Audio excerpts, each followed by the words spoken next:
একদিন, হ্যাঁ, একদিন তোমার অনিচ্ছাতেই তোমাকে চেয়েছিলাম। তারপর কত শত পাগলামি, বারবার ক্ষুধার্ত কোনো কুকুরকে তাড়িয়ে দেওয়ার পরেও কুকুরটা যেমন খাবারের লোভে আবার ফিরে আসে, তেমনি বারবার তুমি প্রেমের প্রস্তাব ফিরিয়ে দিয়েছিলে। আর আমি বেহায়া কুকুরের মতো ছুটছিলাম তোমার পিছু। বেহায়া কুকুরটার প্রতি যদি কখনো কারো করুণা হয়, তবুও তাকে কিন্তু কেউ ভালো খাবারটা দেয় না। বড়জোর কোনো শক্ত হাড্ডি কিংবা বেঁচে যাওয়া নষ্ট খাবারই দিয়ে থাকে। তুমিও হয়তো তেমনি করুণা করেছিলে। ভালোবাসি বলেও কোনোদিন ভালোবাসনি আমায়, শুধু দিয়েছিলে কিছু ভুল আবেগ, নষ্ট কিছু স্মৃতি আর মিথ্যা কিছু স্বপ্ন। সেদিন আমার সব স্বপ্ন, আশা, বুক ভরা ভালোবাসা সব কিছু মাটিতে মিশিয়ে দিয়ে বিচ্ছেদ ডেকেছিলে। সেদিন তুমি আমার কাছে তাচ্ছিল্যের সুরে হলেও ক্ষমা চেয়েছিলে। জানো, আমি কিন্তু সেদিনও তোমাকে সত্যি সত্যি ক্ষমা করে দিয়েছিলাম। নিজের ভেতরটা ভেঙে চুরমার হয়ে গিয়েছিল, বুকের বাঁ পাশটা থেমে গিয়েছিল।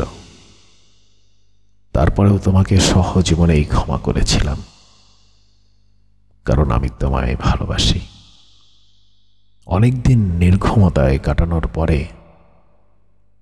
তোমাকে অনেকখানি ভুলে গিয়ে আবার যখন নিজেকে ফিরে পেতে শুরু করলাম, তুমি অবসর চাঁদের মতো এই আকস্মাৎ দেশে হাজির হলে। আবার আমাকে জড়ালে মিথ্যে ভালোবাসায়, আবার দেখালে মিথ্যে স্বপ্ন। আমি সব ভুলে আবার তোমার মায়ায় আবদ্ধ হয়ে গেলাম, আবার জীবনে ফিরে পেলাম। এভাবে অনেক দিন আমি ভেবেছিলাম তোমাকে আমি চিরদিনের জন্য পেয়ে গেলাম। কি দারুণ অভিনয় ছিল তোমার!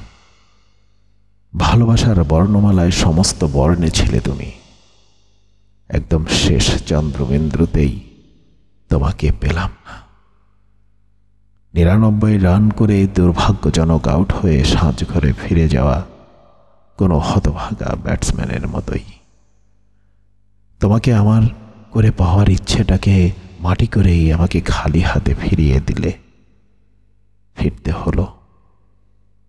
ভুল করে তোমাকে ভালোবেসে ফেলেছিলাম, কিন্তু তোমাকে তো সত্যি ভালোবাসতাম। কি দরকার ছিল আমাকে এতটা জঘন্য শাস্তি দেওয়ার? কাউকে ভালোবাসলে তাকে নাকি অভিশাপ দিতে নেই, আর আমি চাইও না তোমাকে কোনোদিন অভিশাপ দিতে।